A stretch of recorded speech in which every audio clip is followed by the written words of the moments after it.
And with that, when it comes to how we're going to bring these young people in, the folks who are, I think they're very different now. Growing up in the social media generation, when you're bombarded with these images, when you're bombarded with materialism, when you're bombarded with the messages of anti-blackness. For the old folks out there who see the young people and just see this disconnect, what will be your advice to them if they're talking to somebody who might be a SUKIHANA or Sexy Red or Meg Thee Stallion or Cardi B fan? How do you approach them and talk to them about ideas about supporting our people and Pan Africanism when that is so divergent from what the popular culture is teaching them? You have to be humble and you have to be non-judgmental. I don't think I would have the following that I have amongst the youth if I didn't seek to first understand them, to hear their side of the story. I can still agree to disagree, but I have to be respectful enough to let me give them their narrative.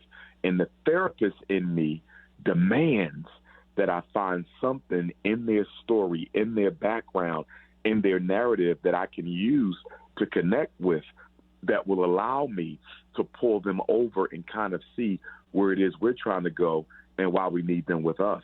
But unfortunately, many of us come from, that religious background where you condemn, you criticize, you can be disassociated, you can be thrown out. That's not going to work this time, and it's not going to work with this generation because the church has abandoned our children. The church has, they have failed our children, and so have the elders. So how can you criticize a behavior that you had a hand in creating yourself because you are not taking care of business with the children? You are not raising them with those traditional customs and morals and values and principles that our grandparents raised us with. We would not have this problem right here if the elders didn't abandon their station and if the black institutions didn't turn their backs on our young people. So we are responsible for who they are, and I understand that, and that's why it helps me to be humble and it helps me to understand their side of the story. You've talked a lot about this, that it starts really with family. And part of the problem that we face is that the black family unit has been broken intentionally. I want people to understand it was broken on purpose. But right now, I'm looking at some statistics say that only 35% of black men were married in 2021. Only 28% of black women, however, were married. Why do you think there's such a gap between the percentage of black men who are married and the percentage of black women who are married, where black men are at 35% and black women are at 28.7? So we're talking about a 5, 6, 7, 8 point difference.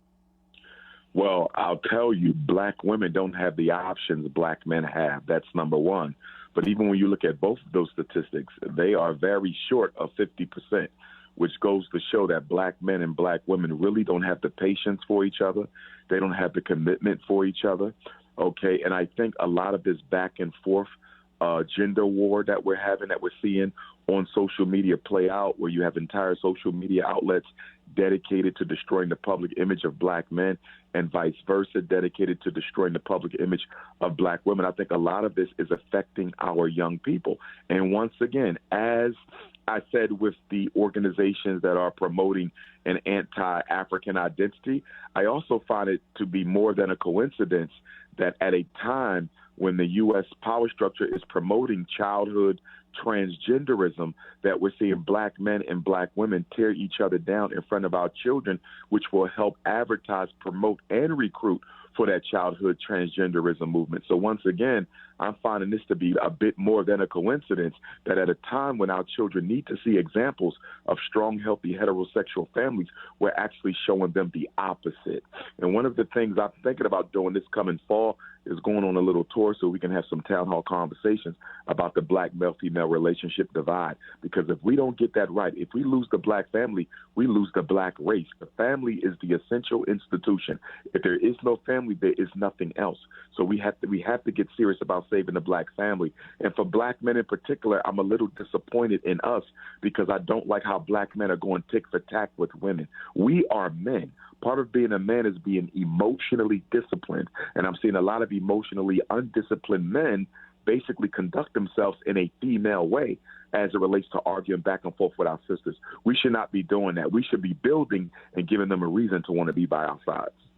Well, I think I've noticed that also, and I've attributed a lot of it to the intergenerational aspect of it. That a lot of black men now were raised by single black women and their friends and aunts and cousins and grandmas and stuff, and because of that, they've never actually seen a male-female interaction, the thick and thin, the good and the bad, and so their response to many things is going to be a feminine response because that's all they've ever seen. They've seen their mother yelling and crying and throwing things, so here they are as a full-blown black man yelling and crying and throwing things. And I bring this point up because me and my wife, we celebrated our 9-year wedding anniversary on Wednesday. And so I didn't think that it had been that long, but then I started looking at statistics. Did you know the average black marriage in America lasts 9.3 years?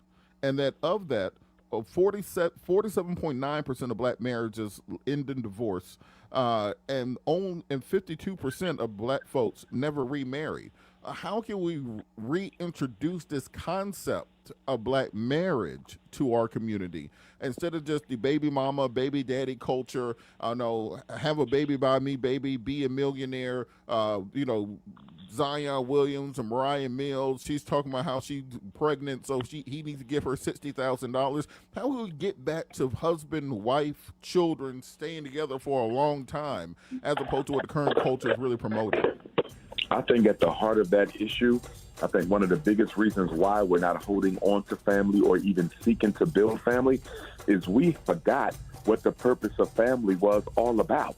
The purpose of family is to build an institution and unit that will contribute to the improvement of the overall health of the larger black society. Most of us are looking at relationships purely from a perspective of what it offers me, purely from a perspective of whether or not I will be content in this union. We're not looking at the fact that we're supposed to be in these unions so we can contribute, working as a team and as a family to improve the condition of African people. We are missing the political purposes of marriage. We are missing the economic purposes of marriage. We are missing the spiritual purposes of marriage. And we are missing the societal, the sociological, and the community-based purposes of marriage. And we switched all that in for a me, and me. And as long as we stay on a me, and me purpose for getting married, we will never see those numbers go up to 50% or higher.